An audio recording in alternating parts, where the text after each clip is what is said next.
I want to talk a little bit about storage though. And for, I think, a lot of urban level dwellers, even in Castle Rock, which is still a nice big small town, but Parker, Lone Tree, a little more metropolitan.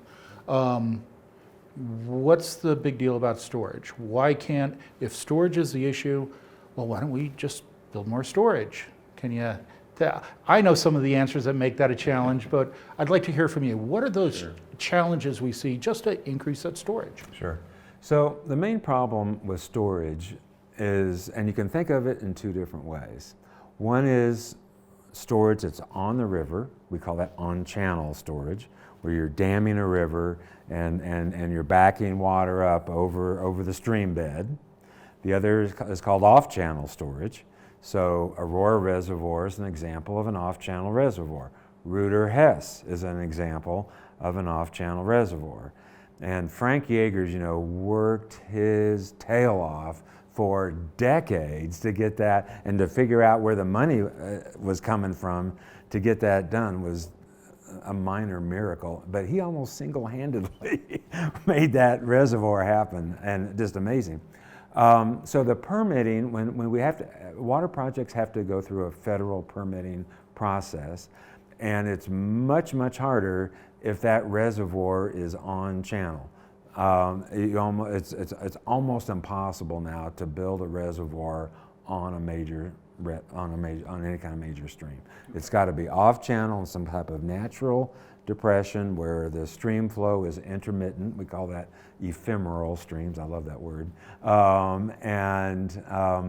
So it's much easier to build the reservoirs such as Reuter Hess, Aurora Reservoir, where they're off channel. We take the water from streams using existing infrastructure, existing pipes, existing systems, and deliver that to those reservoirs. And so that's, it's very difficult though, and the permitting process to get a reservoir built these days is decades long, and the number of different players that get involved in that and the different things that you have to consider and interact with on the state, federal, and local permitting is huge. Okay. What about something I heard through CCI, Colorado Counties Incorporated, and that I know is going on in Greeley. They are doing, they have a project going to actually have aquifer storage, where they take the water in, they treat it, and then they drop it back down into the aquifer.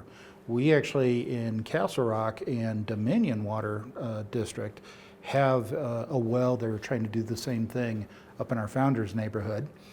Where do you see the future of that going? What are the current results, do you think? Sure.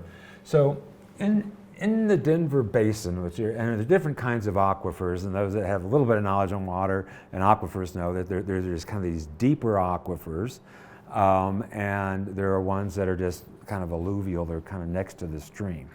So the aquifers you're talking about are primarily the Denver Basin aquifers, and they sit like stacked bowls of the Laramie Fox Hills at the bottom, and the Arapahoe, Denver, and Dawson formations, just like mixing bowls almost.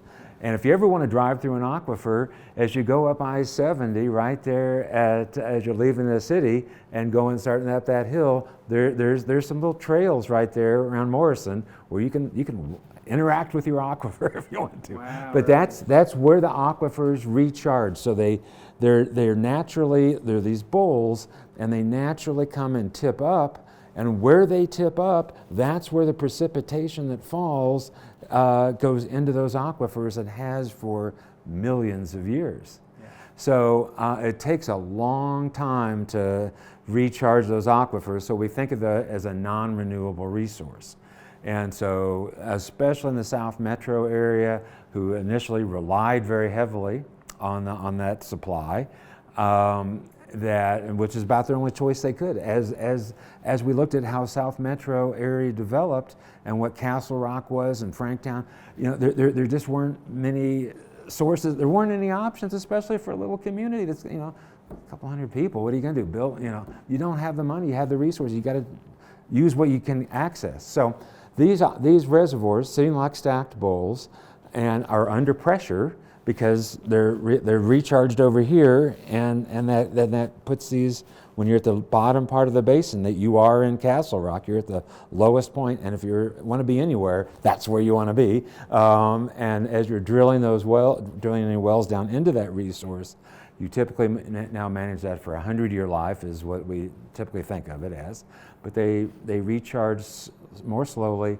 They can also have more immediate impacts, and when you're pumping, sometimes the level goes down a little faster than that 100 years, so that's really the challenge that the South Metro area now faces, is replacing that source of supply, and is certainly doing great work on that in that area.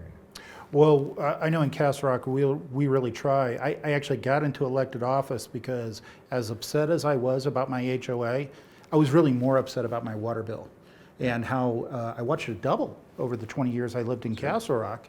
And then really learning that detail, learning that, hey, we've got great access to Fox Hills in Douglas County, specifically in Castle Rock, but it's 83 degrees and it's salt water, essentially. And so managing our wells going into the Denver Basin, going into the Arapahoe Aquifer, and then of course avoiding wells into the upper and lower Dawson, which are the residential water source for a lot of our rural neighborhoods in Douglas County. And of course, we know that the Dawson, both upper and lower, have been threatened for really 2 generations now. And so managing that is something I know we work really hard on in the water districts in Douglas County.